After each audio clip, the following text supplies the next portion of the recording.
Hello and welcome to Business Insider with Mario Toneguzzi on MegaPixx Media. Joining me today is Phil Soper, who is the President and CEO of Royal LePage Canada. Thanks for joining us today, Phil. Hey, good to talk to you again, Mary. And a beautiful setting behind you.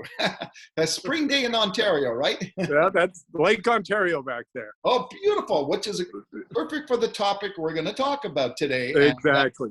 Royal LePage put out a report today on recreational properties across Canada. First thing I want to talk to you about is prices. It showed a 15% hike, a forecast of a 15% hike in Canada.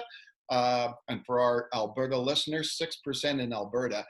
Tell me why you guys see such a strong increase in prices this year for that market. Well, there's been a widely reported, something I referred to early on last year, the COVID catalyst. People were focused on the 3 Ps of the pandemic, puppies, Peloton, and property. So there were certain winners in economically in this unprecedented time. So property appreciated rapidly as people put a lot of focus on their home. And there's what I see is 3 tiers of price appreciation, and they get bigger as you move farther away from cities. So the first is city property. We are seeing it rise in value across the country from, Moncton to Victoria. Prices are rising. Yeah. The next is suburbia, or what we at Royal LePage called ex-urban living. Those are those smaller towns, maybe outside of commute distance. Canmore might be an example of that.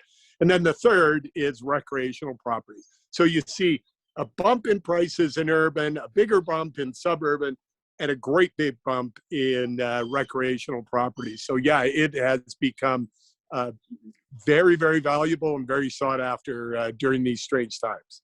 Now, one of the things that your report brought up was the shortage of inventory out there. Can you talk a little bit about that, Phil? And first of all, I guess, why are we seeing a shortage? By its very nature, recreational property is limited. It's often either in Alberta on a vista or on waterfront. Having grown up in Calgary and Alberta, there's just not a lot of waterfront in the province, right? Or you wouldn't be paying multi-million dollars for Sylvan Lake property. It's very limited in supply. So when you have our big urban centers, and this works right across the country, and people have said, I can work from anywhere. Perhaps I should turn my recreational, or I should acquire a recreational property and turn that into my principal residence, get that tax-free capital gains, and work from there. And so there's just too many city people looking for too few country properties. Yeah. So when you look at the market in general, the real estate market, residential real estate market, we're seeing spikes everywhere in terms of sales of homes. And can you touch a little bit on that trend of why home ownership is becoming, I guess, a much sought after experience for people these days? It's really due to a collapse of functionality, I guess the way to put it. Our homes have become not just a place we sleep or maybe have family dinners. It's also our restaurants, because restaurants haven't been open. It's become our gyms. It's become the workplace, often of 2 spouses, 2 adults. And then you add in children, it's become a classroom. So our homes have become multi-purpose. Now, looking ahead, as normality returns to our lives, obviously we'll be able to go to real restaurants.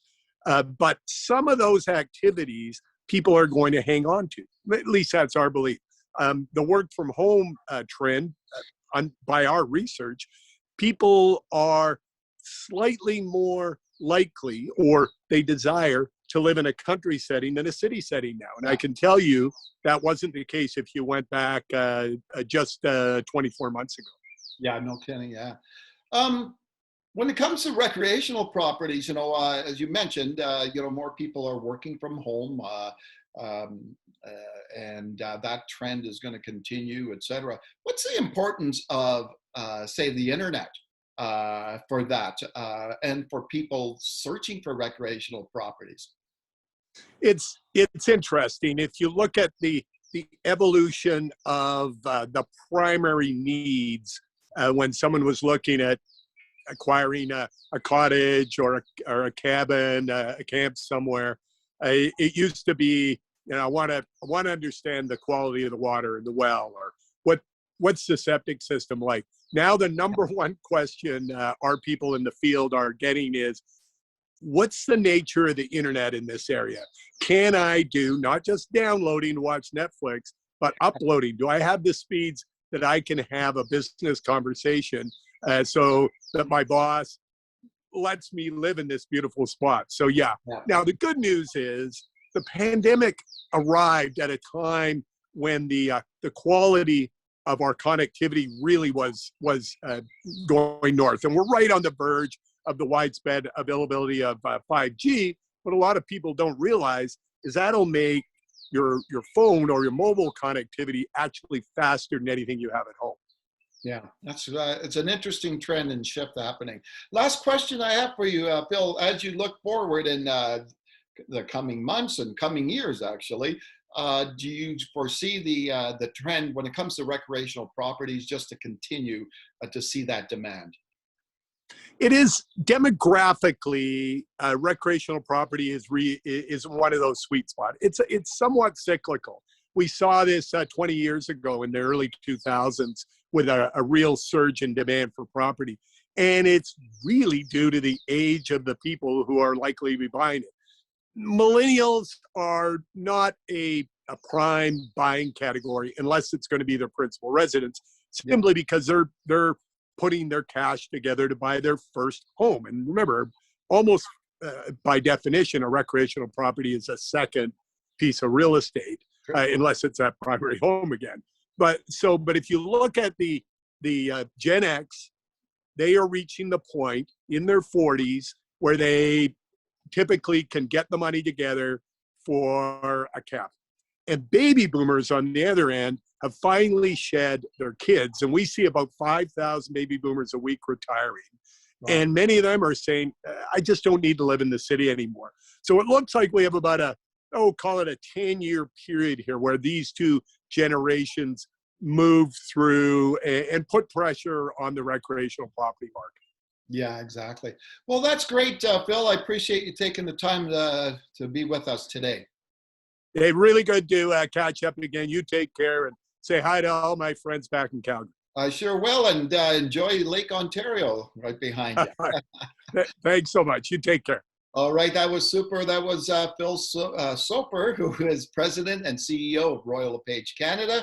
This has been Business Insider with Mario Tonaguzzi on MegaPixx Media. Thanks for joining us today.